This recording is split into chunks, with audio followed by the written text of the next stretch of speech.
Bueno, en el receso tuve que debatir mucho. Me dijeron, ¿tú eres torero? Me dijeron. Un torero judío. Está prohibido, ¿eh? En la jurisprudencia judía no se puede ir a ver los toros. No sé si sabían, pero bueno. Cuestión que ahora tenemos una hora, yo voy a ver cómo hago, porque yo quería hablar más sobre el tema de Yoshua, pero me queda Pablo y todo el programa se empieza a trazar. Y quiero ver de llegar a Pablo para intentar entender a Pablo. Yo, la verdad, Pablo me llevó una obra entera, que es el judaísmo de Pablo, que lo presentó antes, y estos fueron 3 años de investigación, con lo cual los 3 años de investigación los tengo que reducir a 1 hora. Yo, la verdad, que espero que el Espíritu Santo, como dijo la señora, me ilumine, porque si no estoy perdido para explicar Pablo en 1 hora. ¿Cómo se explica Pablo en 1 hora? No sé, pero voy a intentar. En primer lugar, decir que el judaísmo de Jesús y el judaísmo de Pablo son cosas diferentes. Es decir, mucha gente dice, Pablo está conectado con Jesús. Es verdad, la conexión es a través de la fe, pero Pablo resuelve otro problema, viene por otra cuestión, aparece por otra cuestión, y personalmente, en su personalidad, no tiene las características que tiene Yeshua, no tiene las características que tiene Jesús. Los dos tienen niveles rabínicos, porque los dos son grandes maestros. Pero cuando uno lee Pablo y lee Jesús, se está encontrando con 2 personalidades diferentes que habría que hacer una pequeña comparativa entre ambos. Una pequeña comparativa para tratar de entender ambas personalidades. En primer lugar, Jesús prácticamente no salió de Galilea, Samaria y Judea. Solamente con la Siria Fenicia salió unos kilómetros hacia Tiro y Sidón, pero volvió rápidamente. Quiere decir que Jesús no era un hombre de mundo, estaba totalmente dentro del territorio judío, prácticamente. Pablo va a nacer, Shaul de Tarso, no quiero hablar de Pablo porque el nombre real es Shaul, Saulo de Tarso, Shaul de Tarso, va a nacer, ¿dónde va a nacer? ¿Alguien lo sabe? ¿Tienen que saberlo? Tarso.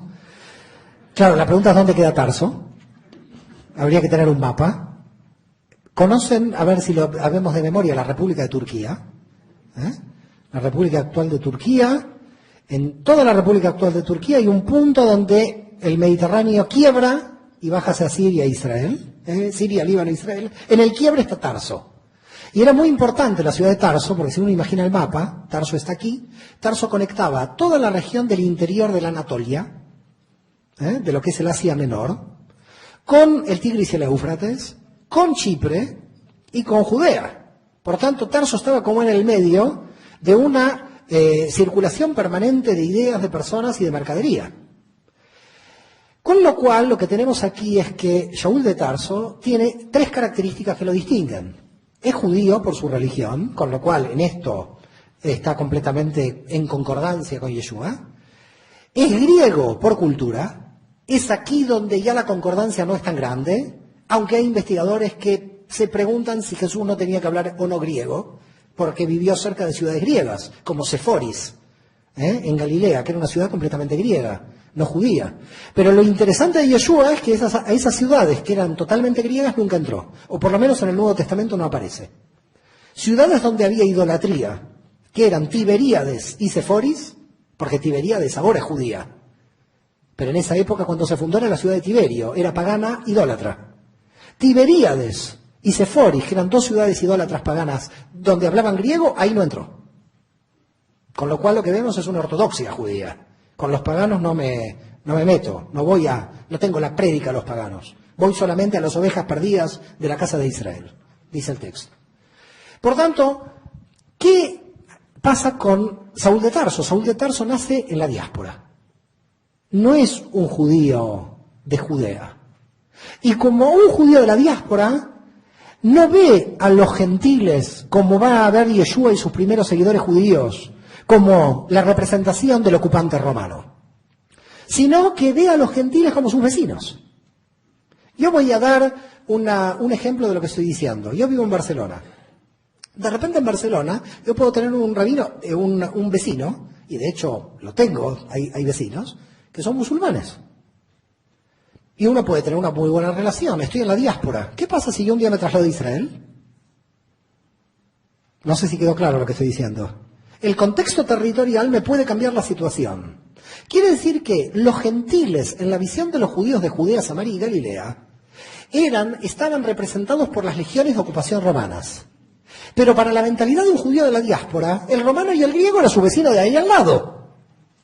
Para que vayan viendo que Saúl de Tarso no va a tener una vinculación teológica con la cuestión de los gentiles, porque aparecen las cartas de Pablo, sino porque nace en una ciudad donde la mayoría son gentiles y donde la comunidad judía probablemente era un alto porcentaje, pero no era una ciudad completamente judía. Y que la perspectiva que te va a tener Saúl de Tarso de los gentiles no va a ser la del ocupante romano, va a ser del vecino gentil, que es una buena persona que está ahí al lado. Quiero que vean esto porque es clave mirar lo que ve Pablo y lo que ven los primeros judíos que siguen a Jesús, que ven otra cosa. Que cuando le dicen gentiles a los judíos que siguen a Jesús en Galilea y Judea, lo primero que se les aparece son las tropas de ocupación romanas. Estos son los gentiles.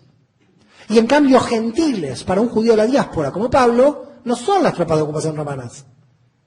Son sus amigos probablemente que están en la ciudad. Quiero que vean esto porque esto marca una diferencia fundamental en toda la teología de Pablo. Esto le va a marcar a Pablo. Tercer punto, además de que Pablo es de religión judía y de cultura griega, es ciudadano romano. Y si es ciudadano romano, la pregunta es ¿cómo logró ser ciudadano romano? Porque en general la mayoría de los judíos no llegaban a ser ciudadanos romanos. Para ser ciudadano romano, en la época de Pablo, después cambia, porque el emperador Caracalla en el 212 le da la ciudadanía a todo el mundo. En la época de Jesús, ser ciudadano romano era o por dar dinero al ejército, es decir, apoyar al imperio, o por haber estado en el ejército romano. Quiere decir que el padre de Pablo, porque él indudablemente hereda de su padre la ciudadanía romana, el padre de Pablo tuvo que haber o servido al ejército romano o haber financiado al ejército romano, porque no se llega a ciudadano romano sin haber aportado algo al imperio. Por tanto, ¿qué era el padre de Pablo para haber aportado al imperio como judío? Esto es algo también importante de destacar. ¿Cómo obtuvo la ciudadanía romana un judío? ¿Quedó claro? Esta es otra pregunta. Porque él es ciudadano romano. Es ciudadano romano de cultura griega y de religión judía. Tiene todas.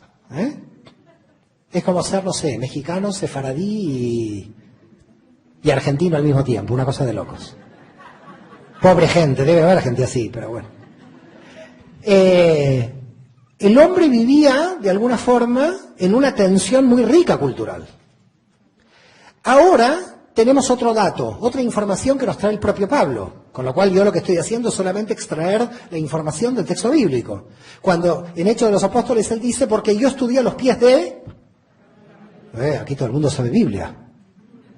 Me los voy a llevar a España, a Joseph, a esta gente, para recristianizar a Europa. En consecuencia, estudió con Gamaliel. ¿Alguien sabe quién era Gamaliel? Porque se dice, Pablo estudió con Gamaliel, ¿quién era Gamaliel? Discípulo de Hillel, de la escuela de Hillel. Era más que discípulo de Hillel. Gamaliel era el nieto de Hillel. Con lo cual, de las dos grandes escuelas fariseas, de los tipos más súper que tenía el mundo judío en el siglo I a.C., que eran Hillel y Shammai, el nieto de Hillel, porque el hijo de Hillel era Simón, Simón I, Gamaliel ben Simón, el nieto de Hillel, fue el profesor de Pablo. Quiere decir que Pablo estudió, no sabemos hasta qué fecha, 18, 20, 22 años, no sabemos cuándo. ¿Saben lo que era estudiar en el siglo I, cuando el 99.99% de la población era analfabeta? Pero no estudiar las primeras letras, estudiar con Gamaliel. Estudiar con Gamaliel en Jerusalén era como tener hoy 3, 4 doctorados. Era un tipo muy inteligente. Pablo es el estratega de la teología. Pablo sabe la Torá de cabo a rabo. Pablo puede dar vuelta a la Torá como quiere, porque la conoce por adentro. Pablo es teólogo. No es Jesús que tiene que adaptarse al pobre pueblo de Galilea, que son los pobres. Pablo tiene otro auditorio, los filósofos griegos. Pablo tiene otro auditorio, las élites judías de la cultura helenística que habían perdido el hebreo y que sabían griego.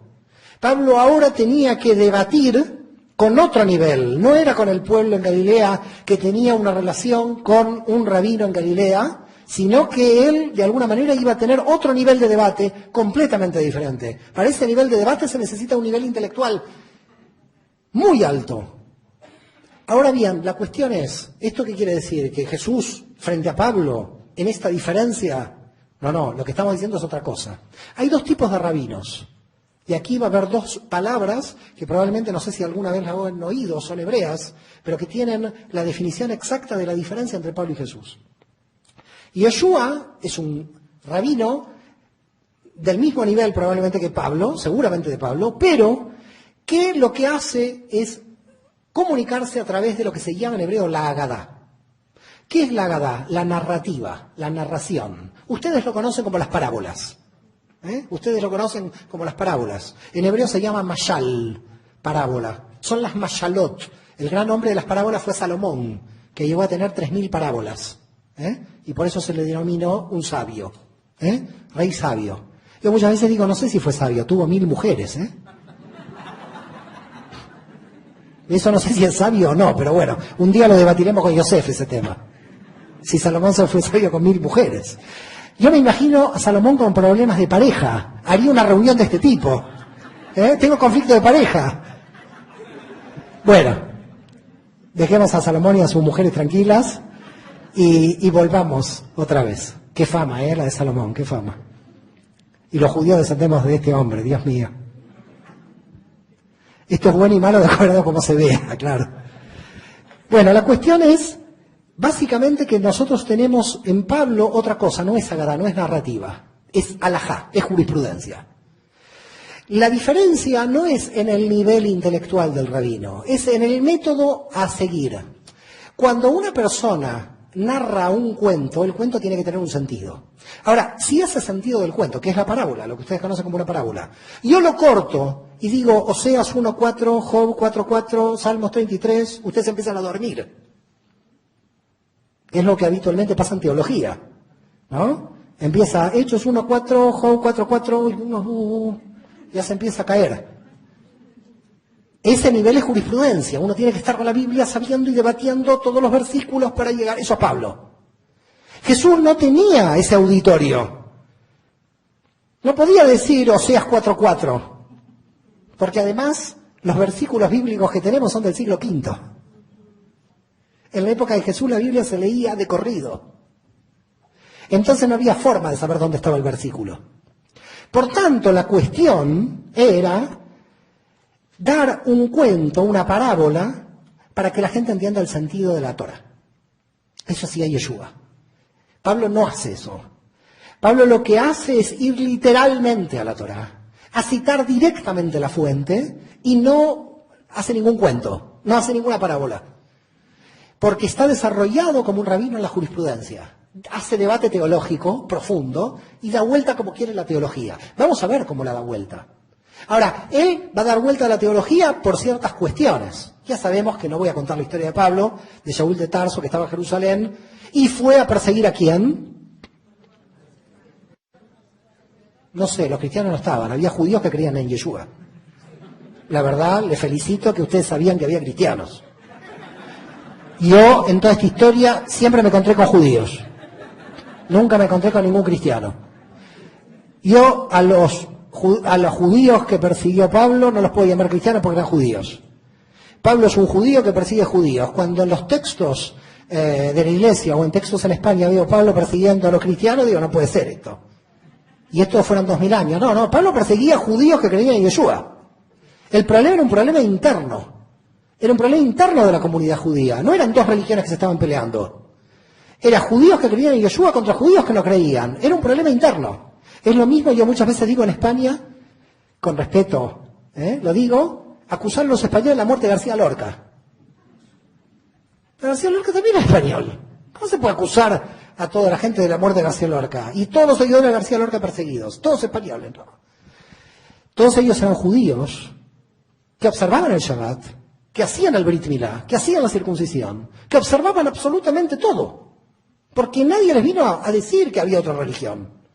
Lo que se les había predicado es que Yeshua era el Mesías y ellos decían Yeshua es el Mesías. Como otros grupos judíos decían este rabino es el Mesías. Porque simultáneamente había otros grupos que decían, no, Yeshua no es el Mesías, es otro. Así que en ese momento hay que ver que había muchos grupos de judíos proclamando a muchos rabinos que son Mesías. Yosef el Galileo, por ejemplo, que fue declarado Mesías, que lo crucificaron con casi 200 judíos. Es decir, que había otros grupos que estaban declarando a su vez a otros rabinos Mesías. Con lo cual, cuando ese grupo declara que Yeshua es el Mesías, el mundo judío no dice nada, si todo el mundo estaba proclamando a su rabino que era el Mesías. No hay cristianos, hay judíos que siguen a Jesús. Si entendemos esto, entendemos que Pablo quiere, de alguna manera, unirse al grupo de los perseguidores. Ya sabemos cómo es la historia. Hay aquí todo un misterio en esta parte. No sé si alguien alguna vez se ha preguntado esto, porque Pablo dice en Hechos de los Apóstoles y en las cartas, soy fariseo, hijo de fariseos. Permanentemente lo dice. Así que de él queda claro que era fariseo. Porque lo dice él. Menos mal que no lo digo yo, si no me acusarían a mí. Fariseo, hijo de fariseos es Pablo, lo dice él. La pregunta es, si el movimiento de Yeshua estaba dentro del mundo fariseo, ¿cómo puede ser que el Sanedrín de mayoría saducea envíe un fariseo? ¿Se lo han preguntado alguna vez esto? Aquí estamos para preguntarlo. El Sanedrín, él dice, obtuve cartas del Sanedrín para perseguir a los judíos que creen en Yeshua. Pero un fariseo tiene cartas del Sanedrín. Yo les voy a contar qué hay dentro de la tradición judía sobre Pablo.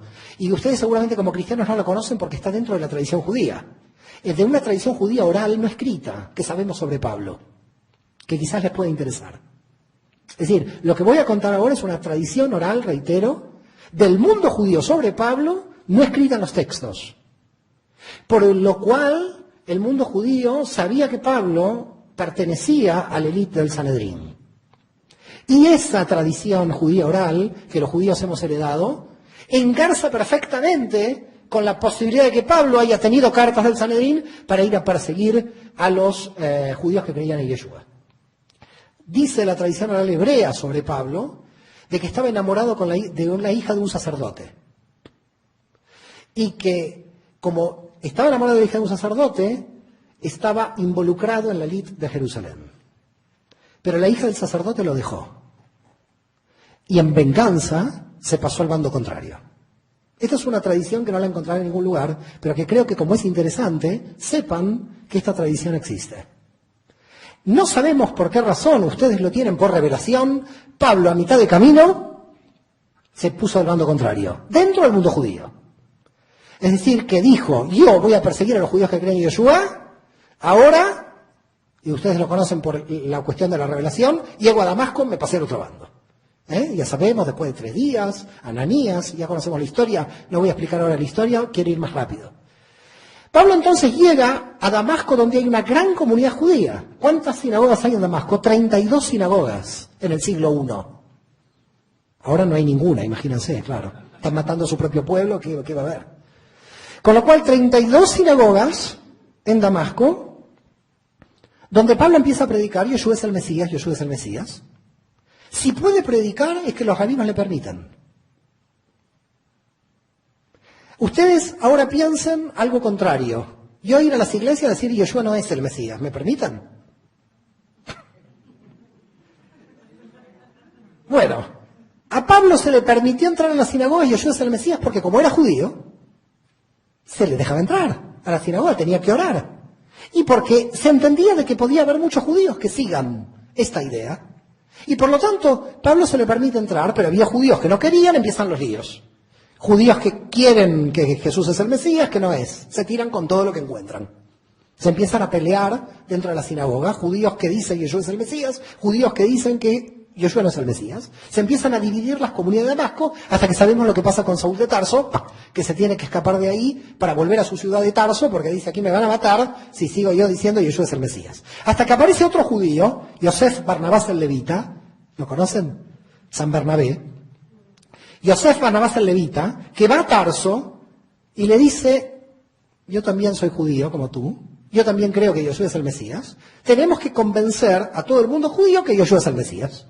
Muy bien, 2 judíos que en Tarso se reúnen, ya estamos más o menos en el año 39, porque va a comenzar el primer viaje de Pablo, que ustedes lo conocen como primer viaje de Pablo. A mí particularmente me gustaría llamarlo el viaje de Bernabé, porque es Bernabé el que lo lleva a Pablo.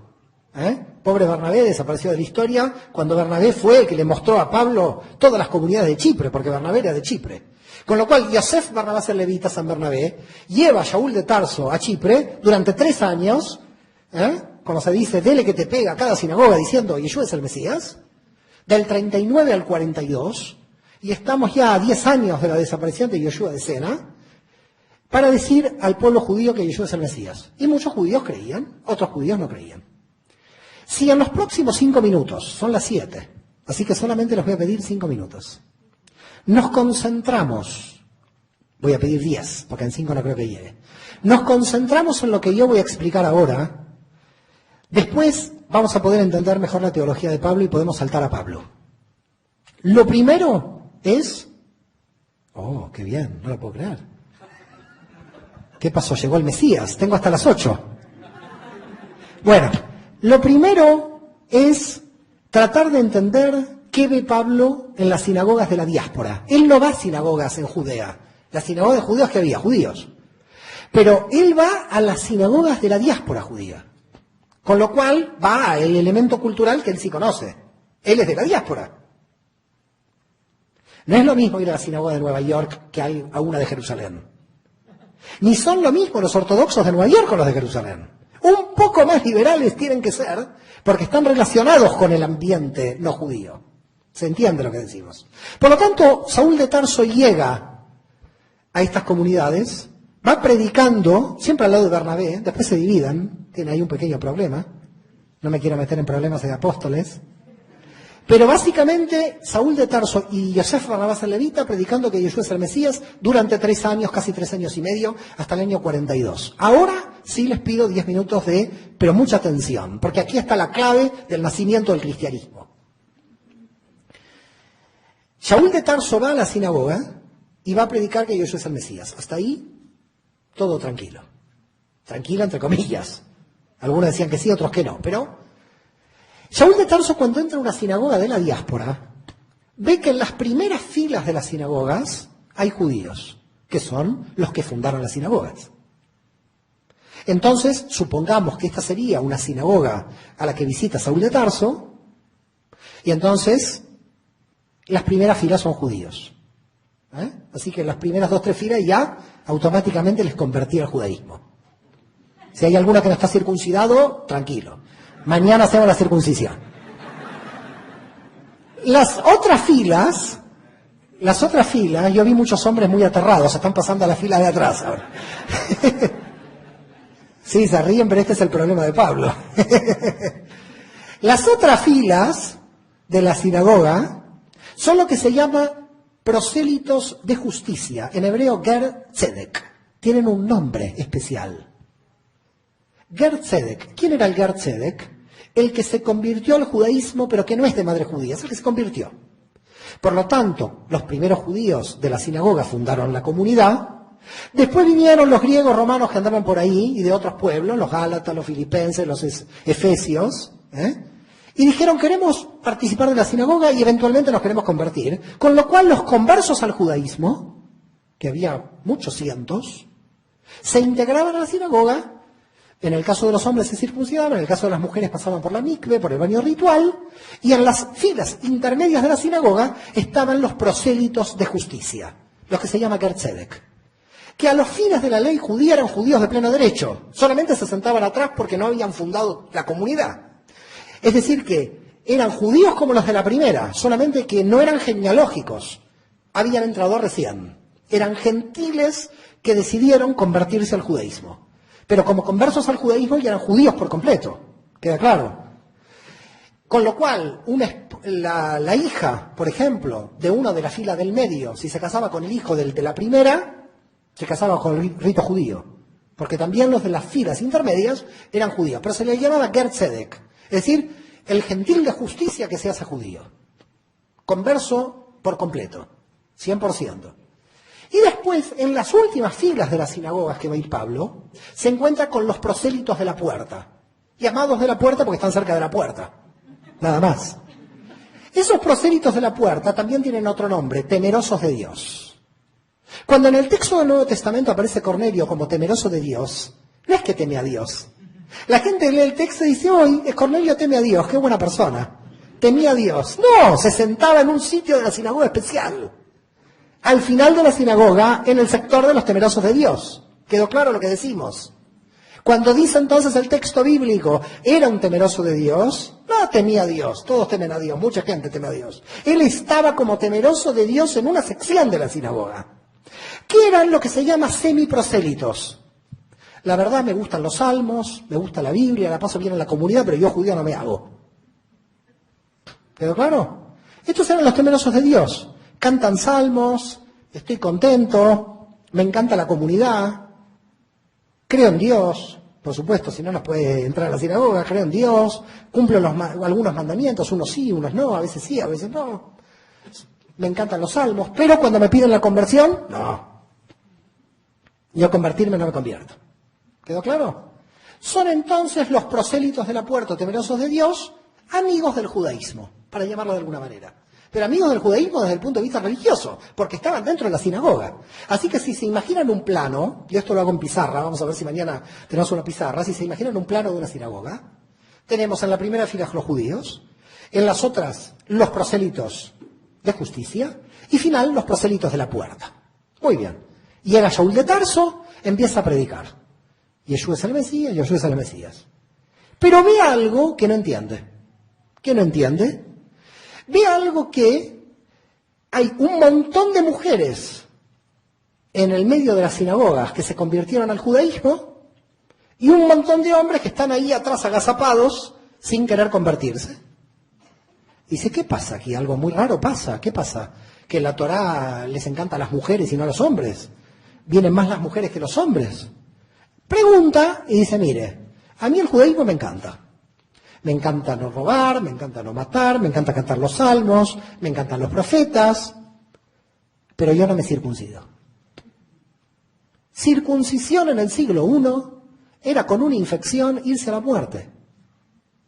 No es una circuncisión como hoy, en un hospital, con todos los cuidados. No, la circuncisión hasta hace 50 años, sin antibióticos, podía ser la muerte. Una pequeña infección y se terminó. Con lo cual, los hombres que estaban en la sinagoga tenían toda la razón, yo hubiera hecho lo mismo, me quedo en la fila última de la sinagoga y digo que a mí no me toque nadie. Menos mal que me lo hicieron de pequeño, ¿no? Que a mí no me toque nadie. Porque yo, todo está muy bien, Dios es muy bueno, está todo bien, pero yo, esto conmigo no va. No me voy a circuncidar, nadie me va a obligar. Y ahí estaban todos los hombres incircuncisos, atrás, contentos que estaban en la comunidad, pero sin convertirse. Dice Pablo, pero esto es a favor de las mujeres. Las mujeres con el agüita entran al judaísmo y a los hombres le pedimos la circuncisión. Pero esto es todavía más grave, dice Pablo. ¿Por qué es todavía más grave? Porque si una persona judía de la primera fila de la sinagoga no cumple los mandamientos de la Torá, yo estoy llamando judío a alguien que tiene padre judío o madre judía. Pero un gentil que no está circunciso en la última fila de la sinagoga y cumple todos los mandamientos de ética de la Torá, ese es judío para mí. Pablo da vuelta todo el concepto de judío en Romanos 2:29 y dice judío el que lo siente en el corazón. ¡Pum! Hace algo que jamás Yoshua hubiera hecho, como rabino judío. Hace algo que cuando se enteraron los shlichim, los apóstoles de Judea, de este hombre estaba declarando judío a todo el mundo sin circuncisión. El problema no era que Yoshua era el Mesías, ahora el problema era más grave para Jerusalén. Era que este hombre era papeles para todos. Es como que alguien venga aquí con pasaportes norteamericanos y empiece, todos norteamericanos. El gobierno americano estaría un poco preocupado. Con lo cual, yo en España muchas veces esto lo explico y digo, va un embajador español a Marruecos y viene el hombre con pasaportes españoles a repartir a todos. ¿Cómo reacciona la gente de base anterior frente a una masa de gentiles sin circuncisión? Que el señor Pablo se le ocurrió, usted también es Israel. Y ahora usted es Israel, yo no estoy circuncidado, no importa, usted es Israel, mire, yo hago así, también es Israel. Ayer estuve con un ídolo, no importa, ayer usted también, venga, sin circuncisión, entre, porque ahora viene Jesús y derribó la diferencia de gentiles y judíos. Pero eso lo derribó Jesús. Eso lo está derribando Pablo. Pablo está tratando de captar a los gentiles al judaísmo sin circuncisión. Quizás lo que quería era reformar el judaísmo. Quizás lo que quería era hacer un judaísmo que permitiera la entrada sin circuncisión. Y hoy, eventualmente, si el judaísmo lo hubiera aceptado, hubiera habido un judaísmo sin circuncisión. No lo sabemos. Pero Pablo dice, si las mujeres necesitan solo la mikve, ¿por qué los hombres solo con mikve no pueden entrar? ¿Por qué los hombres con el bautismo solamente no pueden entrar? ¿Por qué les estamos exigiendo dos cosas a los hombres y una a las mujeres? Con lo cual empieza a decir, los gentiles son coherederos de Israel. Son parte de la promesa. Ahora venga que todos son Israel. Quiero que ahora vean cómo reaccionaron los judíos de las primeras filas a Pablo. Porque cuando Pablo dice Jesús es el Mesías, bueno, no pasa nada. Pero cuando Pablo, en nombre del Mesías, está diciendo que ahora la nacionalidad judía se tiene que mezclar con los fenicios, con los griegos y con todos los que está haciendo entrar Pablo, el judaísmo empieza a oponerse a la prédica de Pablo para mantener la identidad de Israel. El problema, entonces, es ahí el núcleo central de la división que se va a dar y que la vamos a ver mañana del siglo II, que es las consecuencias de la prédica de Pablo. No es que Pablo deja de ser judío. Pablo también observa el Shabbat, observa la ley, hasta el final. Él también nace, vive y muere como judío. Pero él está diciendo a los gentiles que pueden entrar sin circuncisión y por lo tanto está provocando quizás la violación de un mandamiento para algunos. Tal es así el problema, que el problema no es Pablo contra el judaísmo, porque Pablo era judío, sino Pablo contra los propios apóstoles, primeros seguidores de Jesús, judíos en Jerusalén, que llega un momento tal que le dicen a Pablo, mira, están entrando tantos gentiles sin circuncisión, y esto se ha descontrolado tanto, que ven a Jerusalén a explicar qué está pasando. El concilio de Jerusalén del 50. Algunos lo citan en el 49-50, Hechos de los Apóstoles capítulo 15. ¿Qué es Hechos de los Apóstoles capítulo 15? Miren qué cosa. El primer concilio de la iglesia, todos ellos judíos. Una cosa increíble. El primer concilio de la iglesia para ver si los no judíos pueden entrar. Este es el primer concilio de la iglesia. En el primer concilio de la iglesia, la Keilah, como se dice en hebreo, todos esos judíos dicen, ¿los no judíos pueden entrar o no? Fíjense lo que pasó después.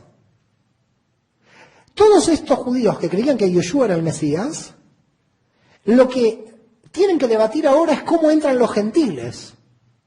Si lo debaten es que Yeshua no dijo nada. Porque si Yeshua había dicho algo sobre los gentiles, ¿para qué debaten? La teología cristiana nos lleva atrás y dice, Yeshua permitió a todo el mundo entrar, por eso curó a gentiles. No, sino porque el concilio del 50. En el concilio del 50 los judíos que siguen a Yeshua tienen que reunirse porque no quedó claro, ni se le ocurriría a Yeshua que ahora la problemática, 17 o 18 años después, era que los gentiles, a través de la prédica de Pablo, iban a ingresar. Entonces aparecen, y esto ya lo sabemos, dos grupos. Los famosos judaizantes, que dicen, se entra a creer que Yeshua es el Mesías cumpliendo toda la Torá y con la circuncisión. Y viene Pablo con Bernabé al encuentro y dice, no se le puede pedir a los gentiles eso, porque entonces el movimiento no se expande nada. Nos quedamos con 2 personas. Dice Pablo, yo quiero esto expandirlo, esta es estrategia. Jesús ni pretendía expandir nada, el pobre murió crucificado. El que quiere expandir es Pablo, es el estratega. Pablo dice, si a mí no resuelvo el tema de la circuncisión, el movimiento no se expande. Porque la gente no quiere entrar con la cuestión de la circuncisión. Empieza el debate. Judaizantes contra Pablo y Bernabé. En verdad, el texto cuando engloba judaizantes, el capítulo 15, es peligroso. Porque yo imagino que muchos apóstoles, seguidores de Jesús, están dentro de los judaizantes. Pero como escribe Lucas, y no quiere poner mal a los demás apóstoles, no pone quién está en el bando de los judaizantes. Porque siempre recordemos que Hechos de los Apóstoles está escrito por Lucas, que es la línea de Pablo. A mí me encantaría saber quiénes eran entre los apóstoles los que estaban del otro lado. Pero los omite como judaizantes para no acusarlos a qué apóstoles están contra Pablo. Porque indudablemente si todos los apóstoles hubieran estado con Pablo, no había debate. Quiere decir que parte de los apóstoles de la primera época de Jesús no quieren que los gentiles entren sin circuncisión. Pero no lo sabemos quiénes son, porque aparece el término judaizante. Me van siguiendo el problema. El debate se pone a un nivel que nadie sabe cómo resolverlo, y aparece ¿quién? Jacob el Tzadik, lo que ustedes conocen como Jacobo el Justo. El que aparece en el texto como el hermano del Señor. Tela marinera si nos metemos en ese enredo familiar. Yo lo dejaría para la revista Hola, ese problema. No quiero meterme en cuestiones familiares de Jesús, si era el hermano, si era el primo. Pero lo cierto es que el único que aparece como el hermano del Señor es Jacobo el Tzadik, que Jacobo el Tzadik, que después pasó a ser Santiago, es Santiago el Menor. Santiago el Menor o Jacobo el Tzadik, Santiago el Menor por supuesto judío, en el año 50 se encuentra resolviendo el concilio. ¿Y dónde está Pedro? Pedro no resuelve nada. ¿Y dónde está lo que la Iglesia Católica dice es el primer Papa? Diciendo, bueno, vamos a ver, apoyo a Pablo. Dice el texto, yo juzgo. El texto literal en griego, de Hechos de capítulo 15, dice que Jacobo el Tzadik, que Santiago el Menor, dice, yo juzgo que los gentiles. Juzgo quiere decir que tenía la autoridad del movimiento. Esto es muy fuerte. Esto es muy fuerte lo que estoy diciendo. Tenía la autoridad del movimiento, el hermano del Señor. Claro, si Jesús lo heredó del primo, ¿cómo él no lo va a heredar del hermano? Queda claro, está quedando en familia. Se queda clara el orden de sucesión. Entonces él dice, yo juzgo. ¿Cómo está en las Biblias católicas el yo juzgo? Yo opino. Porque si juzga tiene autoridad y Pedro queda fuera. Entonces en las Biblias católicas el yo juzgo no sale yo juzgo, sale yo opino. Como la opinión de él fue válida, todos la aceptaron. Y en el griego dice yo juzgo. ¿De qué me estaba hablando? ¿Por qué lo ponen a opinar cuando juzgó? Claro, lo ponen a opinar porque se derrumba la cuestión de la cabeza de Pedro. Esto ya sabemos, pero no me quiero meter ahora en problemas internos del cristianismo. Básicamente, se permitió el ingreso de los gentiles sin circuncisión con lo que se llama el decreto apostólico del 50. ¿Recuerdan qué dice el decreto? Pondrás tribunales de justicia, no comerás sangre de los animales. Todo lo que se conoce en la jurisprudencia judía como las leyes de Noaj, las leyes de Noé. En la jurisprudencia judía no se necesita ser judío para alcanzar la salvación. No es fuera de la iglesia no hay salvación. No, fuera del judaísmo hay salvación. Fuera del judaísmo hay salvación con lo que se llama las 7 leyes de Noé. Y esas 7 leyes de Noé, en esas 7 no está la circuncisión. Y por lo tanto, los gentiles dentro de las sinagogas podían respetar, no matar, no robar, pero podían entrar sin circuncisión. Quiere decir que Jacobo el Tzadik era tan sabio como teólogo judío que conociendo la Torá le aplica la legislación de la Torá a los gentiles que está en la ley de Moisés. Por eso en el capítulo 15 de Hechos de los Apóstoles, versículo 20 y 21 dice, porque la Torá es leída en Shabbat en todas las sinagogas. ¿Dónde está el domingo? No hay domingo. ¿Qué leían? ¿Nuevo Testamento? No hay Nuevo Testamento, están leyendo la Torá. Todos son judíos que están yendo en Shabbat, que van en sábado a la sinagoga, todos son judíos que están leyendo la ley de Moisés, y todos son judíos que, observando la Torá, dictaminan y entienden que los gentiles pueden entrar, porque los gentiles pueden entrar bajo la ley de extranjería que Moisés tenía dentro de la ley de Moisés. Porque cuando venía un extranjero de fuera de Israel, no se le obligaba a convertirse al judaísmo, por lo tanto no se le obligaba a la circuncisión, sí se le obligaba a creer en Dios. Porque imaginen que venía un moabita, ponía su ídolo, esto no se lo dejaba en Israel. Pero si venía un moabita y seguía siendo moabita, no se le obligaba a convertirse al judaísmo. Se quedaba como moabita dentro de Israel, pero sí respetando la ley de la nación, que era la no idolatría y otras leyes más. Para que ustedes lo puedan entender, es como la legislación de un país para extranjeros y nacionales. ¿Quedó claro el concepto? La Torá es una ley que cae para los judíos, pero que cae también bajo los gentiles que quieren vivir por la Torá, pero sin ser judíos. Por lo tanto, Pablo obtiene una victoria porque justifica teológicamente la entrada de gentiles sin circuncisión, pero por la observancia de la Torá. Esta es la genialidad de Santiago el Menor. Sin Santiago el Menor no hay cristianismo. y sin Pablo, por supuesto, pero Santiago el Menor es clave, porque es el que juzga la entrada bajo la teología judía. Conoce tanto de la Torá que dice, ahora van a entrar los gentiles sin circuncisión. Claro, no se fía de Pablo, porque dice, este va a volver a los andadas haciendo cualquier cosa y se me va a descontrolar. Por lo tanto, lo que voy a hacer es mandar a 2 hermanos con él que lo estén controlando. Silas y Judas, no sé si lo recuerdan, y voy a mandar a 2 hermanitos muy bonitos, que son Silas y Judas, para que os acompañe. El control de Jerusalén iba con Pablo, que no se me vuelva a descontrolar. Parece que a los 6 meses Judas y Silas o se convencieron por Pablo, se volvieron, pero el otro siguió a sus andadas. Parece que este control actuó poco. No sé qué pasó, pero volvieron. Pero hay un dato también fundamental. Ahora llegan las colectas de los gentiles a Jerusalén. Y esto también pesa en la posibilidad de Pablo de tener fuerza en el concilio. Porque Pablo dijo, si ustedes no admiten a los gentiles sin circuncisión, no hay problema. Nos perdemos el diezmo de un montón de gente que quiere entrar sin circuncisión. Bueno, habrán dicho los apóstoles, busquemos alguna ley para resolver este problema. Así que ojo con la cuestión. Pero claro, Pablo dice, la colecta como la hago, en Shabbat no podemos tocar dinero. Los judíos, ustedes saben esto. Por eso cuando termina Shabbat, se cobra. Y por eso la misa dominical puede tener la colecta. La colecta de las iglesias el domingo es porque está prohibido en Shabbat.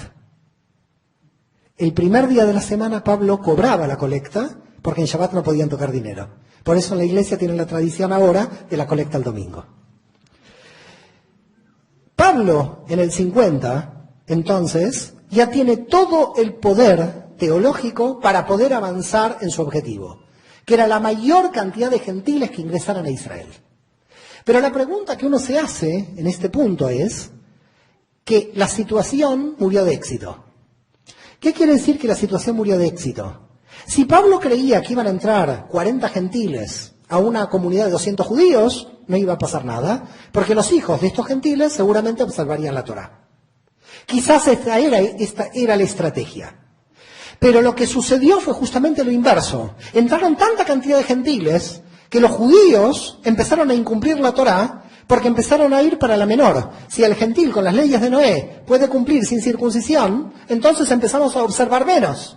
Si igual estamos salvados por la propia Torá. Con lo cual, si yo me caso con una mujer que no es judía, que es gentil, y cumple menos, ¿qué hago? ¿A mis hijos los obligo a la circuncisión? No, me salvo por la aplicación de las leyes de Noé. En definitiva, la propia teología judía, al dar la posibilidad que los gentiles ingresaran, gentilizaron las comunidades por la gran afluencia de gentiles que entraron, más allá de la perspectiva de la propia capacidad inicial que tenían esas comunidades. Empezaron a aparecer gentiles sin circuncisión que decían que Yoshua era el Mesías. Por tanto, ellos ya no observaban la Torá, porque la propia teología judía los había hecho ingresar sin la observación de la Torá. El propio pueblo judío, en parte, dándole el Mesías y dándole la teología, estaba creando el cristianismo, sin darse cuenta con este proceso. Pero en el 66, recordemos que Pablo entre el 64 y el 67 muere, no sabemos exactamente en qué momento de esa fecha, casi todos los historiadores están de acuerdo que muere en el 67, en el 66 sucede algo fundamental. La revolución judía contra Roma. La primera revolución judía contra Roma, que hay que contarla, hay que relatarla, porque tiene una directa incidencia sobre el desarrollo y posterior potencia de lo que va a ser la división con el cristianismo. En el año 62 muere Jacob el Tzadik, Santiago el Menor. ¿A quién eligen? A Simeón, a Shimón. ¿Quién era Simeón? El primo de Jesús. Así que fíjense ahora cómo tenemos el orden de sucesión. Jesús es el primo de Juan. Jacob el Tzadik es el hermano de Jesús. Y tenemos al primo de Jesús, que es San Simeón, que está en el santoral católico como San Simeón, por eso lo llamo San Simeón, para que ustedes lo puedan buscar en Google, que asumió en el año 62 la conducción del movimiento. ¿Por qué? Porque los saduceos, persiguiendo a este grupo, mataron a Jacob el Tzadik, a Santiago el Menor. Lo tiraron del pináculo del templo, dice el texto. No sé si lo recuerdan. Quiere decir que a Jacob el Justo o Santiago el Menor lo tiran del pináculo del templo, con lo cual hay que reemplazarlo al jefe. Y ahora es el primo de Jesús, San Simeón. San Simeón dice, en Jerusalén la cosa se está poniendo muy fea. Contra Roma hay cada vez más celotes, hay terrorismo de los sicarios por todos lados, esta situación se vuelve insostenible, voy a tomar una decisión, dice el primo de Jesús, San Simeón. Voy a coger a todos los judíos que creen en Yoshua y me los voy a llevar a Transjordania. Voy a cruzar el Jordán y me voy a ir a Pelia, que es en una ciudad antigua de la Nabatea, en lo que es el actual territorio de Jordania. Porque preveo que aquí va a haber guerra. Aquí la cosa está tan mal, dice el primo de Jesús, que yo me voy. Todos los judíos que creían en Yoshua en el 62 cruzan el Jordán y se van de Judea. Y en el 65, mediados del 65, Gessius Florus sería el Poncio Pilatos del 65, Gessius Florus, procurador romano de Judea, Gessio Floro, se dice en español, Gessius Florus decide algo, muy tonto, pero bueno, para Roma no era tonto, que salió mal, y es decir, todo el oro que se recauda en el imperio es de Roma. Se supone, porque había oro en el templo. El oro del templo de los diezmos de los judíos de todo el mundo. Dice Gessius Florus, el oro del templo también es de Roma. No se le ocurre la más buena idea que entrar con las legiones romanas al templo y decir, ¿este oro de quién es? Los judíos dijeron, ¿de Dios? No, de Dios nada, es del emperador. Me lo llevo. Cuando Gessius Florus salió con el oro del templo con la legión romana en el 66, todo Jerusalén se le fue contra la legión. Y empezó la revolución judía del 66. La revolución judía del 66 fue la respuesta al robo del oro del templo de Jerusalén por Gessius Florus. Gessius Florus salió corriendo con la legión porque no podía más y se escapó para Siria. Y ahí se declaró la independencia judía en el 66. En el 66, el emperador de Roma era Nerón. No sé si recuerdan quién era Nerón. Para ver un poco cuál era la situación. Nerón en el 66 le dicen, Judea se levantó contra Roma. ¿Judea se levantó contra Roma? Ya van a ver quién es Roma. Voy a poner al mejor general a cargo de la destrucción del Estado judío. Puso a Vespasiano como general de la 3ª legión y la 10ª legión, 2 legiones, cada legión 10.000 soldados, 20.000 soldados entrenados contra gente que no tenía ningún entrenamiento para defender Judea. Y empezó el ataque. Pero en el año 67, Nerón dictaminó que todos los jefes de las comunidades judías de todo el imperio sean asesinados. Qué misterioso es que en el 67 muchos historiadores dicen que murió Pedro y Pablo en Roma. Quiere decir que, a consecuencia de la persecución del 66, de la revolución del 66, es posible que por judíos hayan muerto Pedro y Pablo en Roma. No sabemos ninguna fecha de la muerte de Pedro y Pablo en Roma. Lo que pasa es que cuando asumió Constantino en el siglo IV, tenía que terminar con una fiesta pagana, que era el día de Rómulo y Remo, de la fundación de Roma, y el 29 de junio dijo, bueno, esta es la fiesta de Pedro y Pablo. Así que ahora el 29 de junio todo el mundo cree que es la fiesta de Pedro y Pablo, en el mundo católico, pero el 29 de junio era Rómulo y Remo, pero lo tuvieron que reemplazar. Así que cristianizaron a Rómulo y Remo, pusieron a Pedro y Pablo. No sabemos cuándo murió Pedro y Pablo, pero esto quedó dentro de la tradición por Constantino. Más allá de esto, lo importante es que Nerón desaparece, comienza la guerra judía, guerra que termina, según muchos historiadores, en casi 600.000 muertos. Si teníamos 5 millones de judíos, nos quedamos con 4 y algo. Para que ya vayan viendo cómo el mundo judío empieza demográficamente a caer. Las 3 guerras contra Roma, la primera, la segunda y la tercera, las 2 últimas las vamos a ver mañana porque hoy no llegamos, terminan de matar casi 2 millones de judíos. Quiere decir que los 5 millones de judíos iniciales que había en la época de Jesús, para el siglo II quedan 3 millones. Porque 2 mueren en combates contra Roma. Lo cierto y lo importante es qué sucede entre el 66 y el 70. Entre el 66 y el 70 suceden una serie de acontecimientos que van a marcar lo que mañana vamos a estudiar como la ruptura profunda ya entre judaísmo y cristianismo, lo que va a ser el cambio del cristianismo del siglo II. En primer lugar, llegan los judíos que creen en Yoshua cuando en el 70 cae el templo. Recordemos que en el 70, en el año 69, Vespasiano es elegido emperador de Roma, se tiene que ir a Roma, y entonces Tito tiene que asumir la conducción del ejército romano para terminar con la independencia de Judea. Y en el 70 Tito entra y destruye el templo. Destruye el templo, lo decimos todos los judíos hoy, pero bueno, no sabemos si lo destruyó él, porque parece que hubo una orden de que no lo destruyera. Y a un soldado romano con fuego ahí adentro tiró fuego y lo quemó. Pero también no queda claro si dio la orden, no dio la orden. Flavio Josefo dijo que no dio la orden, pero Flavio Josefo era el secretario. Nadie queda claro quién dio la orden, la cuestión es que el templo se derrumbó.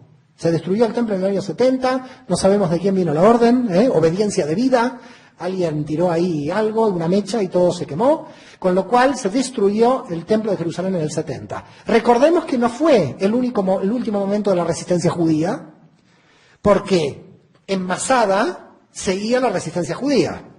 No sé si los que habrán estado en Israel saben que cuando en el 70 cae, en la fortaleza de Masada, muchos judíos dicen, seguimos peleando contra Roma. La cuestión en el 70, ¿qué es? Que San Simeón, el primo de Yoshua, vuelve de Transjordania a Jerusalén otra vez. Pero ¿qué pasó entre el 62 y el 70? Entre el 62 y el 70, el primo de Jesús, San Simeón, que estaba en Jordania, que estaba del otro lado, no había Jordania, pero que estaba del otro lado del Jordán, al no estar en Jerusalén, perdió 8 años, quizás 9, porque habrá vuelto en el 71-72, no volvió automáticamente en el 70, pero la comunidad regresó a Jerusalén después de la destrucción del templo. Perdió Jerusalén el contacto con todas las comunidades. Al perder el contacto con todas las comunidades, el primo de Jesús, cada de las comunidades que creían en Yeshua como el Mesías y que tenían medio gentiles, medio judíos, cada una de las comunidades, las que había fundado Pablo, a no tener conexión con la central. A ver si queda claro lo que está pasando. Perdieron conexión con Jerusalén. Entonces, en Éfeso, que estaba Timoteo circuncidado por Pablo, Timoteo tiene que autogestionar la comunidad porque no sabe qué pasa en Jerusalén, porque en Jerusalén está la guerra. Quiere decir que la guerra judía del 66-70 hace que se desconecte el centro neurálgico de Jerusalén con todas las comunidades que Pablo había fundado, y entonces cada comunidad empieza a ir por libre. Y empiezan a aparecer un montón de escritos que nadie sabe, Evangelio de Lucas, Evangelio de este, Evangelio del otro, empiezan a aparecer diversos escritos, incluidos todos los apócrifos, que nadie sabe bien cómo van naciendo, cómo se van creando, porque las comunidades no tienen relación con Jerusalén. Es más, muchos de los jefes de estas comunidades son muertos por Nerón por judíos. Por tanto, tampoco hay gente que les pueda enseñar la Torá a estas comunidades. Empiezan a no tener Torá porque Nerón había matado a sus jefes, no tienen contacto con Jerusalén porque los de Jerusalén estaban del otro lado del Jordán, y estas comunidades comienzan a tener una mayoría de gentiles que empiezan a tomar posiciones en comunidades que no tienen el conocimiento de la Torá. No sé si me van entendiendo lo que está pasando. No hay contacto con Jerusalén, no saben lo que tienen que hacer. En el 50 reconocían que en Jerusalén estaba la central, por eso el concilio del 50. Pero cuando en el 62 el primo de Jesús se va pasa el Jordán, se pierde el nexo con la autoridad central, con los apóstoles de la autoridad central. Entonces, ¿qué tenemos que hacer? ¿Qué no tenemos que hacer? Nadie sabía lo que estaba pasando. Y muerto Pablo, y muerto Pedro, y muerto casi la mayoría de los apóstoles, a excepción de Juan, que va a terminar escribiendo el Apocalipsis casi a fin del siglo I, todas estas comunidades empiezan a ir por libre. Y comienzan a no entender qué es creer en el Mesías Jesús. Algunas dicen, el Mesías es Dios, el Hijo de Dios. Nadie entiende nada porque no hay una central en Jerusalén. Se comienza a entender el meollo del problema. En el 79 muere Vespasiano. Muere el emperador Vespasiano. Y lo va a suceder su hijo Tito. Pero Tito va a estar nada más que un año y medio porque muere. Todos los judíos de todo el imperio dicen muere porque destruyó el templo. Justificación de la muerte de Tito. Me imagino que murió por un problema médico. Pero bueno, los judíos alegres en todo el mundo porque este fue el que destruyó el templo. Así que asumió el cargo de emperador y automáticamente casi murió. El hermano menor de Tito era Domiciano. Hay un coliseo, hay un circo de Domiciano en Roma. Y Domiciano asume como emperador en reemplazo de Tito que había muerto, es el hijo menor. Y Domiciano empieza su imperio en el 81, todo muy tranquilo, hasta el 92. En el año 92, y escuchen bien, 92, estamos casi a 60 años de la desaparición de Jesús. El año 92, fines del siglo I. En el año 92, a Domiciano le llega la información de que hay sobrinos nietos de Jesús que pueden levantar Judea contra Roma como descendientes del Mesías. Domiciano llama a los 2 sobrinos nietos judíos de Jesús que estaban en Galilea Los llama a Roma y los pobres llorando le dicen, nosotros no tenemos nada que ver, no queremos revolucionar Judea contra Roma. Pero Domiciano entendía que la muerte de Jesús estaba relacionada con un problema político de sublevación. Ahí se entiende el Inri Yeshu Nazaret, rey de Israel. Fue una ejecución política de Roma por ser Mesías que podía levantar Judea. Porque Domiciano, 60 años después, está sospechando de los sobrinos nietos de Jesús que se pueden levantar Judea contra Roma. Sigue el conflicto entre Judea y Roma y en el medio familiares de Jesús como posibles jefes de un levantamiento. Pero lo peor, para Domiciano, no para nosotros, pero lo peor es cuando en el mismo 92 le llegan rumores a Domiciano de que parte de la familia de él se había convertido. Y entonces dijo, aquí ya la cosa está mal, porque quiere decir que la cosa llegó a la élite de Roma. Se enteró que un primo de él, Clemente Flavio, decidió creer en el Dios de Israel y en el Mesías Yeshua. Cuando lo llamaron a Flavio Clemente, a su esposa Flavia Domitila y a sus hijos, Flavio Clemente, su primo, le dijo, sí, nosotros creemos en el Dios de Israel y en el Mesías Yeshua. Tú sabes que yo te mato, le dijo Domiciano. Sí, no me importa. Empezó el martirio. No me importa, haz lo que quieras.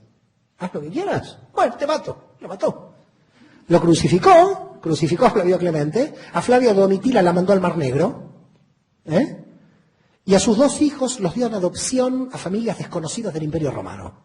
Para terminar, no querría tener yo un familiar así, pero bueno. La cuestión es que aquí viene lo más importante, y voy a dejar 15 minutos para preguntas. ¿Qué es lo más importante de esto? En la historia judía, en los libros de historia judía, nosotros los judíos leemos que Flavio Clemente, Flavia Domitila y sus hijos murieron como mártires de Israel. A gente que creía en el 92 en Jesús como el Mesías. Pero los tenemos en la historia como mártires de Israel, porque confesaron, creemos en el Dios de Israel. Pero están en el santoral católico, porque confesaron que Jesús es el Mesías. Esta gente se salvó seguro. En el año 92 tenemos Flavio Clemente, Flavia Domitila y sus hijos en el santoral católico y lo tenemos en la historia judía como judíos. ¿Por qué? Porque todavía el judaísmo y el cristianismo no estaban divididos. Porque los judíos que creían, la gente que entraba a creer que Yoshua era el Mesías, se sentía que estaba entrando dentro de un grupo judío. Por eso el primo de Domiciano dice, creo en el Dios de Israel, el Mesías Jesús. Porque participo del mundo judío creyendo que Jesús es el Mesías. ¿Se entiende el problema? Y por eso en la historia judía, Flavio Clemente, Flavia Domitila y sus hijos son mártires de Israel. Y son mártires de Israel a pesar que para la historia cristiana son cristianos. A ver si queda claro el asunto. ¿Qué nos está diciendo esto que estoy trayendo como investigación? Nos está diciendo que si la historia judía y la historia cristiana están dándole la calidad de santos y mártires a la misma gente, es que quedaba claro que a fines del siglo I el cristianismo no era cristianismo. Era un grupo judío que creía que Jesús es el Mesías dentro del mundo judío. Que cuando alguien decía que Jesús es el Mesías, entraba al mundo judío. Todavía no había una división religiosa. Y para ir finalizando y que haya preguntas, voy a dar 2 o 3 puntos fundamentales para que, de alguna manera, vosotros puedan entender quiénes eran los 4 principales jefes de la Iglesia a fines del siglo I. El primer jefe de la Iglesia del siglo I era judío, el primo de Jesús, San Simeón. Ya lo dijimos. San Simeón fue el jefe de la Keilah, de la comunidad judía mesiánica en Jerusalén, desde el 62 hasta el 107. Murió a los 120 años y murió crucificado. No sé si hubiera seguido la cosa. En el año 107, con 120 años, era primo mayor de Jesús, había nacido antes que él. Del 62 al 107, San Simeón era el jefe de los judíos que creían en Jesús en Jerusalén. Con lo cual, si a fines del siglo I uno aparecía por ahí, decía, ¿dónde están los cristianos? ¿Qué cristianos? No hay ninguno. Y bueno, ¿y quién cree en Yeshua como el Mesías? En Jerusalén está un judío, el primo de Jesús. Qué extraño, uno diría, ¿no? Bueno, me voy entonces a Éfeso. ¿Quién está? Timoteo, hijo de madre judía. Timoteo era judío, hijo de madre judía. Él es el que en la historia pasó a ser el primer obispo de Éfeso. El primer obispo de Éfeso, judío. Fines del siglo I. Muere en el 99, en el martirio también por el Imperio Romano. Vamos a Roma y vamos a la comunidad judía mesiánica de Roma, la que Pablo tanto trabajó para que los judíos romanos crean que Yeshua es el Mesías. En la comunidad judía romana está Clemente ben Yehudá. Clemente romano era judío. No, estoy confundiendo con Clemente de Alejandría. Hay dos Clementes en la historia del cristianismo. Clemente de Alejandría, que es un filósofo de fines del siglo II, lo digo para que no se confundan, y Clemente romano. Clemente romano, que se encuentra en el orden de sucesión papal para la Iglesia Católica en el cuarto punto, pero está en el cuarto por una tergiversación que hay ahí, que un día si quieren se las puedo explicar, es muy interesante. Clemente romano es judío. Yo recuerdo que cuando estaba en Roma, me atendió gente de la Iglesia Católica y me dijeron, ¿dónde querrías ir? Querría ir a visitar a un judío, dije yo. Muy bien, vamos al gueto de Roma. No, yo quiero ir a la iglesia de San Clemente. ¿Qué? ¿Cómo la iglesia de San Clemente? Claro, porque Clemente es judío. La gente que me acompañaba, católica de Roma, hace 10 años, no sabía eso. Yo fui a orar en hebreo a la catacumba de Clemente. Porque Clemente era hijo de madre judía y era judío en el orden de sucesión. Y lo más interesante es que cuando uno visita la iglesia de San Clemente en Roma, en la información dice Clemente era un judío romano. Lo admite, la información turística lo admite. Lo que no lo podían admitir eran los católicos que tenían la información turística en la mano, que veían un judío en hebreo abajo de la catacumba de Clemente, que para ellos era como una cosa imposible lo que estaban viendo. ¿Y por qué? Es judío. Fui a rezarle a un judío. Clemente es el tercero de fines del siglo I que era judío y estaba dirigiendo la comunidad judía romana de gente que creía que Yeshua es el Mesías. Y finalmente, ¿quién está en Patmos, en el mar Egeo? Qué buen lugar que eligió, escribiendo el Apocalipsis. Yo no sé cómo escribió el Apocalipsis en este lugar tan paradisíaco, que es el mar Egeo. La cuestión es que Juan, el último, Juan el Evangelista, no el Bautista, está escribiendo el Apocalipsis a fines del siglo I, y es judío. Señores, a fines del siglo I, 70 años después de la desaparición de Jesús, los 4 principales jefes de lo que ustedes llaman el cristianismo, los 4 eran judíos. Muchas gracias a todos.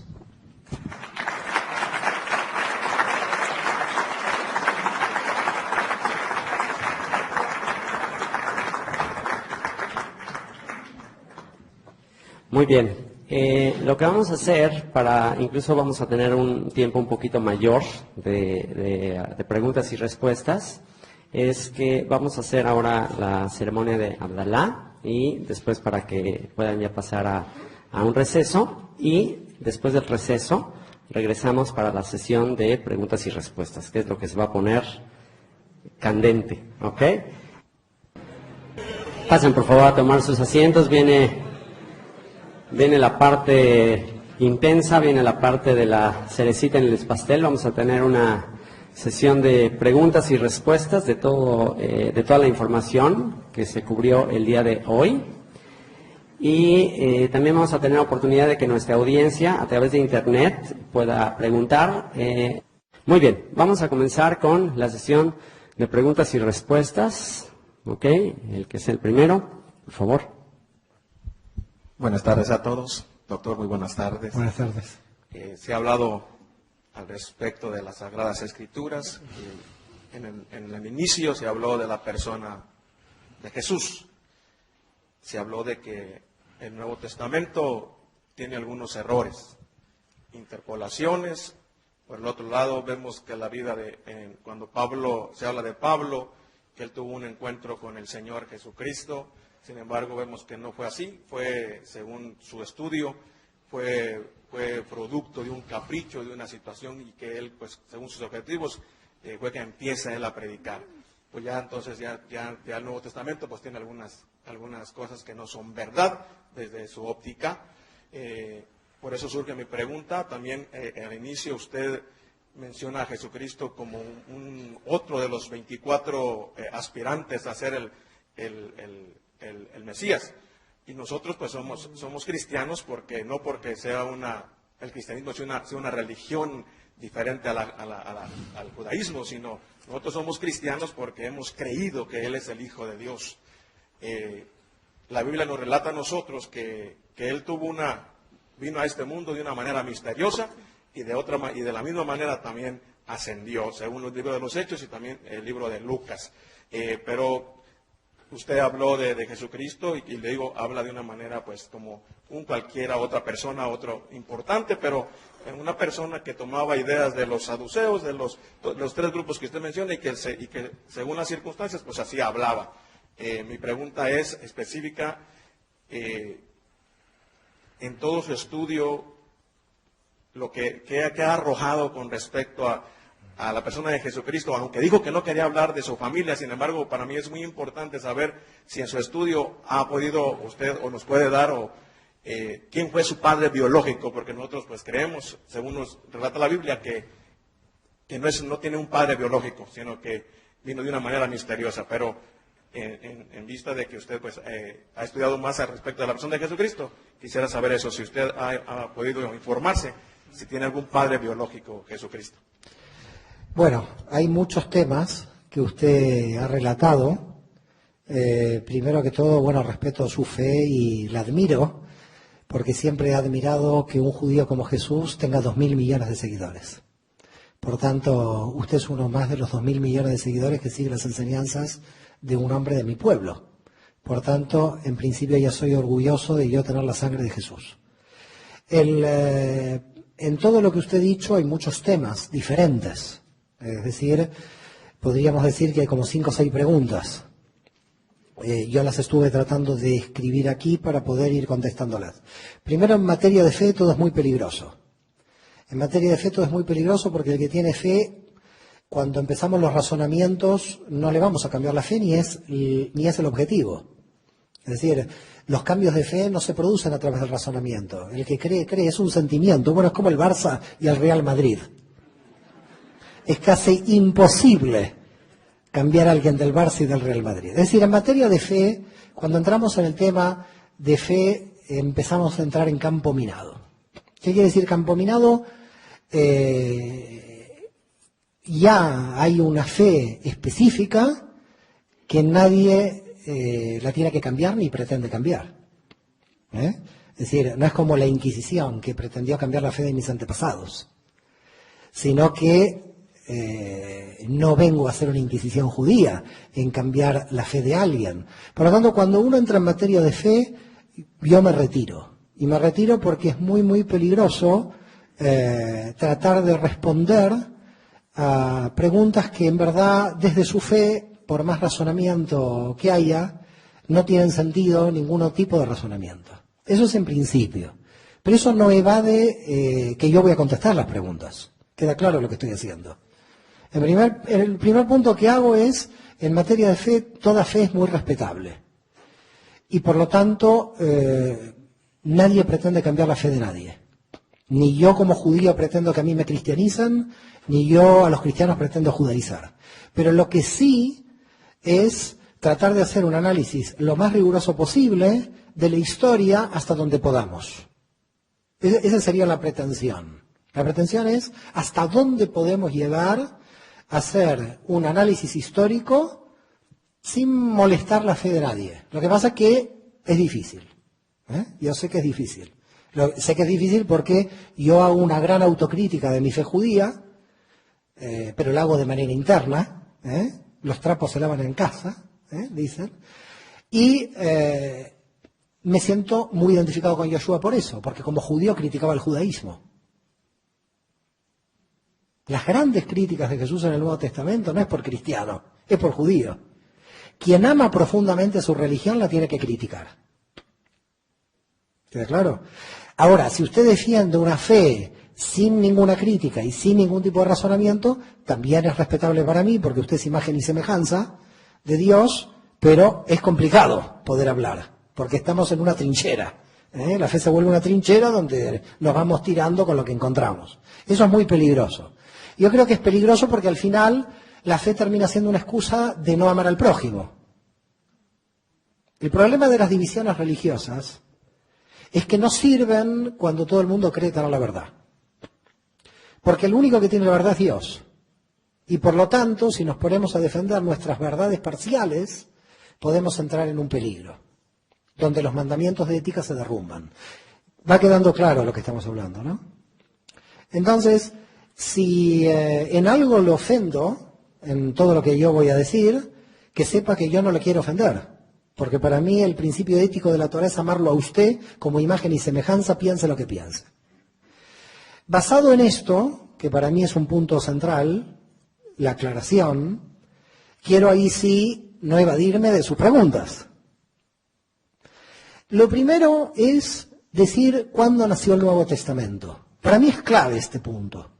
Para mí es clave este punto. ¿Quién decidió quiénes son los libros? Si hago una autocrítica judía, del canon judío, tengo que decir que también en el mundo judío hubo alguien que lo decidió. El señor Esdras. El señor Esdras, en el libro de Esdras, el señor Esdras es el que decide el canon judío. Por lo tanto, yo no estoy ahora, porque analizo el cristianismo, evadiéndome de que en el judaísmo no hay problemas similares. En el mundo judío el canon también fue decidido por Esdras, solamente que quedaron fuera del canon 2 libros porque históricamente no existían. Es decir, uno es el libro de Esther, porque cuando está Esdras, lo de Esther no existe, históricamente hablando. Esdras es del 515 a.C., Esther es del 380. Por lo tanto, no estaba Esther cuando Esdras crea el canon del Antiguo Testamento. Aquí estamos hablando de cuándo se creó la Biblia. Y esto me va a llevar a cuando se creó el Nuevo Testamento. Por eso arranqué ya del Antiguo, para que usted vea que desde dónde podemos arrancar. Y el Cantar de los Cantares, del rey Salomón, lo que nosotros en hebreo denominamos el Shir HaShirim, fue el libro más peligroso para los rabinos. Porque es un juego erótico entre una concubina y Salomón. Y por lo tanto, ese libro se discutió hasta que en el año 130 Rabbi Akiva lo puso. Imagínese un siglo después de Jesús. Con lo cual no sabemos si Jesús lo tomaba o no dentro del canon, cuando Jesús existió. Porque es el último libro de la Biblia hebrea. Los rabinos dijeron, ¿qué es esto? ¿Cómo vamos a poner en la Biblia que Salomón está corriendo a la concubina? Entonces Rabbi Akiva dijo, no. La mujer es el pueblo de Israel y el hombre es Dios que busca a la mujer. Y así se salvó el Cantar de los Cantares. ¿No? Claro, después vino el cristianismo y dijo Jesús y la iglesia, porque tenía que fundamentar el lío que le dejó el judaísmo, que era meter el Cantar de los Cantares como un texto erótico dentro de la Biblia, pero ya lo había heredado. Si nosotros analizamos el Nuevo Testamento, tenemos que analizar esto muy detenidamente y por partes, su pregunta. Todos los judíos que seguían a Yoshua en el siglo I, ninguno leyó ningún Nuevo Testamento, porque no existía. No porque yo lo digo. No existía, ¿qué va a hacer? ¿Cuándo entonces se creó el Nuevo Testamento y quién lo creó? En parte, adelanta una reflexión y un estudio que vamos a hacer mañana, pero la pregunta lo amerita. San Ireneo de Lyon en el año 177. San Ireneo de Lyon en el 177 dijo, estos son los 4 evangelios oficiales que va a tener la Iglesia. Este hombre fue el que lo decidió. Y después Roma dijo lo que San Ireneo de Lyon dijo, tiene razón. La tradición de revelación de esos 4 evangelios, según lo que dice San Ireneo de Lyon, es que él puso todos los evangelios en una mesa y 4 se iluminaron. Yo no sé si se iluminaron o no, pero creo que son los mejores para la doctrina de Roma posterior, porque los demás tienen ciertos problemas. Así que pienso que hubo un análisis, que no fue tan rápido el asunto de quién se iluminó y quién no se iluminó. Pero más allá de la cuestión, es San Ireneo de Lyon el que dictamina cuáles son los evangelios. Esto ya plantea toda una problemática, porque quiere decir que desde el 177 en adelante todos los cristianos están leyendo lo que San Ireneo de Lyon decidió. Ni Jesús, ni Pablo, ni Pedro, ni ninguno de todos los apóstoles, nadie en el siglo I, decretó cuál es el canon. Esto es muy importante lo que estamos viendo. ¿Se entiende lo que digo? Nadie decretó que el canon que los cristianos leen hoy haya sido el canon oficial, menos Jesús, que solo leyó la Torá. Queda claro. Es el que menos se imaginaba que iba a haber un Nuevo Testamento. Pero los que le siguen tampoco sabían qué era el canon oficial, cuál iba a ser el canon oficial. Había que delimitarlo de alguna manera. La pregunta es, ¿qué autoridad tenía San Ireneo de Lyon para él definir qué es lo que tienen que leer los cristianos durante los 1800 años posteriores? Pregunta que se la doy, como buen judío, pregunta con pregunta. ¿Qué autoridad tenían para elegir esos evangelios y no otros? Esto queda en el aire. Esto queda en el aire. Porque no es una decisión el canon de los primeros apóstoles. Es una decisión de alguien del siglo II. A esto que estamos analizando le tenemos que agregar otra cosa. Los primeros judíos que siguen a Yeshua en Jerusalén no estuvieron de acuerdo con San Ireneo de Lyon en el canon, porque solo aceptaron el texto de Levi ben Alfeo, San Mateo. Son los que nosotros llamamos los ebionitas. Los ebionitas, es decir, los judíos que siguieron a Jesús en Jerusalén, no aceptaron el canon que hoy sigue el cristianismo basado en San Ireneo de Lyon. Esto se está complicando más, como verán. Parece simple, pero no es tan simple. Quiere decir que si yo eventualmente seguiría las doctrinas de la primera comunidad judía que siguió a Yeshua, no podría aceptar los evangelios que canonizó San Ireneo de Lyon en el 177. Tendría que aceptar solo Mateo, porque fue el texto que oficialmente los ebionitas, los judíos que seguían a Yeshua en Jerusalén, reconocieron. Entonces, ¿qué hago? ¿Acepto el canon de San Ireneo de Lyon? ¿Acepto solo Mateo? ¿O acepto solo la Torá, que era lo único que conoció Jesús? Esto es un enredo. Pero esto es lo que hay en la investigación. Segundo punto. Dentro del marco de la mística hebrea, muchísima cantidad de alumnos dentro de escuelas rabínicas y además dentro de textos de la tradición hebrea, soñaron con sus maestros. La revelación de Saúl de Tarso de que él escuchó a Yeshua no estaría fuera del contexto de la tradición judía. No sé si queda claro lo que estoy diciendo.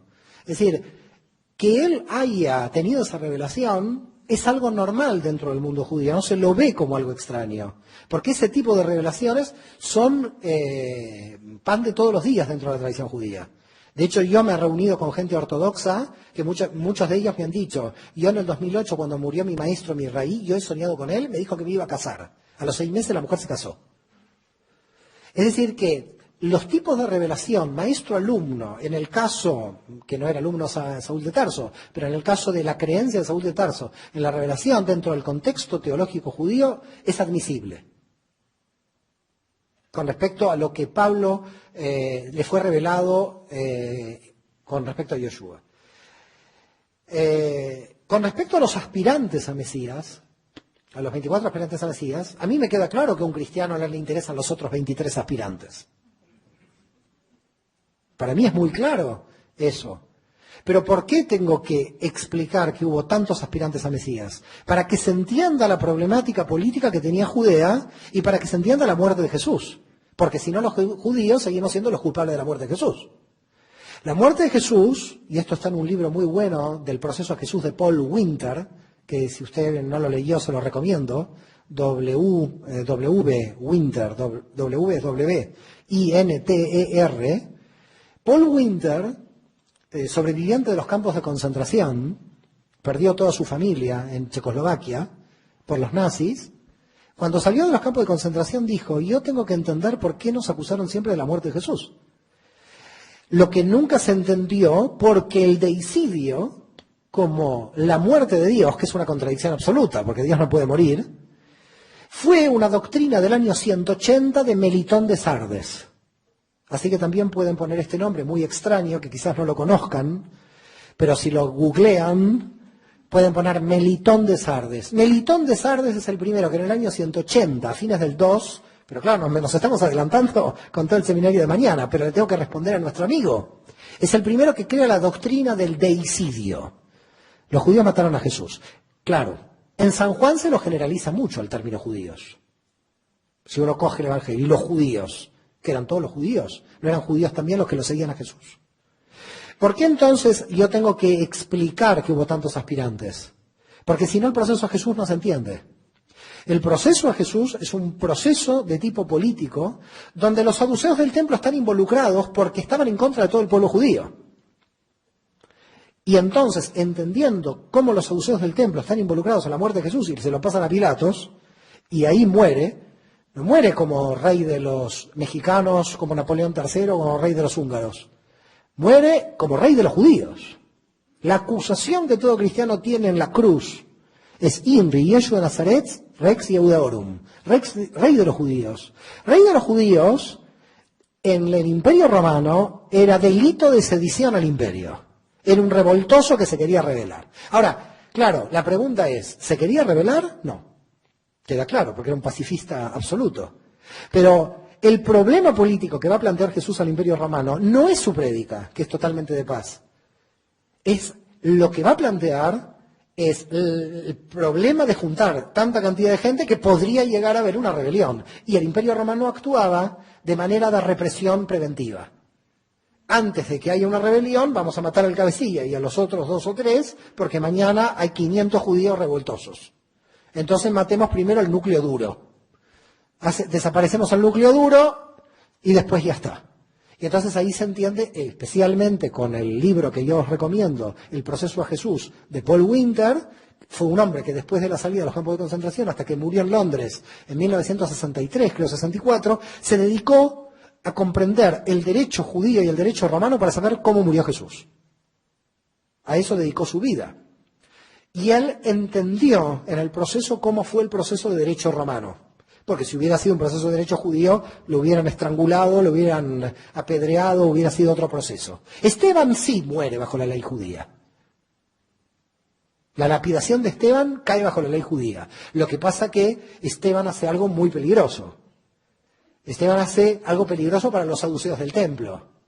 La gente cristiana dice murió porque confesó a Cristo. Respeto a la teología.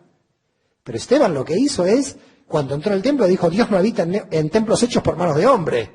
¿Y quién era el dueño del templo? Los saduceos. Se estaba enfrentando directamente a los saduceos. Ya muchas veces dijo en Barcelona, si entro a la catedral de Barcelona y digo, Dios no habita en templos hechos por manos de hombre. A ver cómo el arzobispo de Barcelona me dice algo. No entro a la Sagrada Familia porque me gusta. Es bonita. Pero si entro a la catedral, digo, Dios no habita en templos hechos por manos de hombre. Lo mismo que Esteban. ¿Queda claro? Así que los aspirantes a Mesías son importantes para que se entienda la situación política de Judea y de que Roma y el Sanedrín no solamente mataron a Jesús en exclusiva, sino que iban matando a toda una serie de jefes judíos que desde el punto de vista de los fariseos se estaban rebelando. Entonces, en el contexto es importante. Para el cristiano ya sabemos que no es uno más Jesús, pero en la historia judía hay muchos pretendientes a Mesías. Eso lo tengo que explicar por honestidad intelectual. Y con respecto a la quinta reflexión que usted me hace, el problema es que es de cristología, que son debates posteriores a Jesús. A mí esos debates no me interesan, porque son problemas del cristianismo. Jesús es judío y está en el judaísmo. Pero si hoy junto a un cristiano que me dice Jesús es Dios, otro cristiano que me dice como un testigo de Jehová, Jesús no es Dios, y otro que me dice es el Mesías, no Dios y Dios, esto es un problema interno del cristianismo. Si hoy todos los grupos cristianos siguen debatiendo la naturaleza divina humana de Jesús, yo como judío, ¿qué puedo hacer? Si son los propios cristianos los que están en ese debate. Si hoy usted tiene arrianos, que son los testigos de Jehová, que dicen que Jesús no es Dios, es un problema entre los testigos de Jehová y los otros grupos cristianos. Pero si yo como judío veo que hay testigos de Jehová que no dicen que es Dios y otros que dicen que es Dios, yo también estoy confuso en la investigación. Porque el propio cristianismo no tiene claro cuál es la naturaleza. ¿Está quedando claro lo que digo? Es decir, yo como judío miro el cristianismo de fuera. Y veo un católico, un luterano, un anglicano, un mormón, un testigo de Jehová. Si habría una naturaleza definida, cristológica en Jesús, ¿por qué no se ponen de acuerdo todos? Gracias.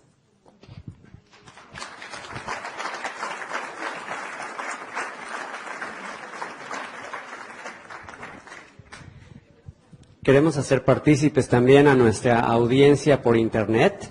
Entonces vamos a invitar a alguien que nos esté escuchando en algún otro lugar que hagan una pregunta. ¿Qué te parece? Entonces, ahí Ezra, si nos haces...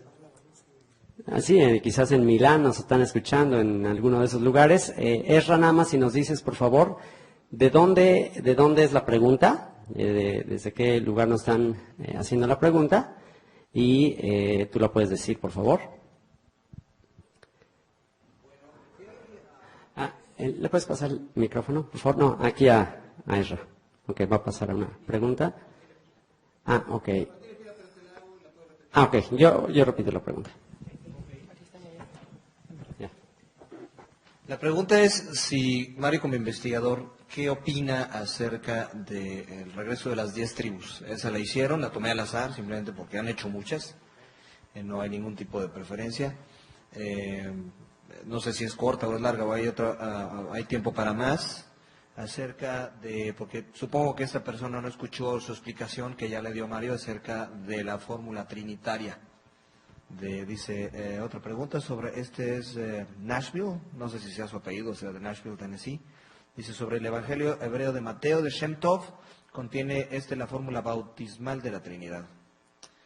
Eso ya lo tocó el tema. Si lo quiere volver a tocar para esta persona, excelente. Y hay una que esa la planteo yo, si se me permite, su opinión acerca del famoso libro de Juan del Apocalipsis.